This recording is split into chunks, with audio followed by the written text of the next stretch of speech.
امروز جمعه 29 فروردین 4/4 بودیم بیابون آب و هوا عوض کنیم اینجا تو خالی.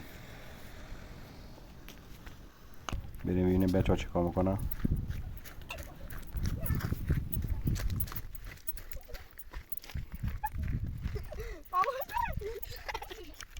بچه ها داره سالاد درست میکنن، خیلی هم قشنگ. حالا بریم یه چایی بخوریم. چه رنگی هم داره این چایی، عجب چایی شده. جاتون خالیه واقعا. بفرمایید.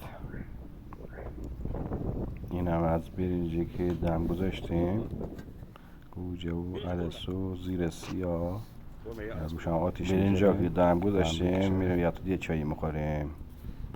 عجب چایی هم شده. برنجا که دم کشید یکم زیر سیاه میذاریم روش، دوباره میذاریم دم بکشه.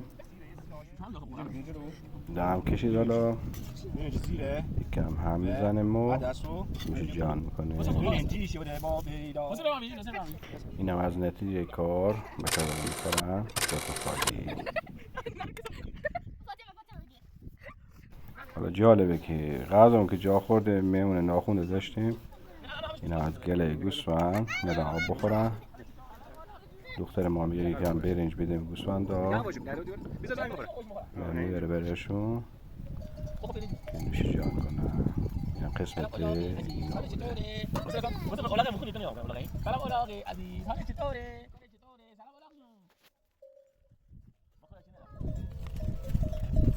اینقدر خودمون شدن که از دست ما چیزی میخورن.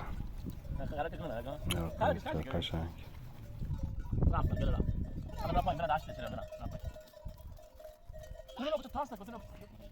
دختر ما میره پوستای میوایی که داشتیم و میده شما بعد یکم میترسه. خدایا سپاس گذاریم که این روز قشنگو به ما دادی. ممنون و سپاس.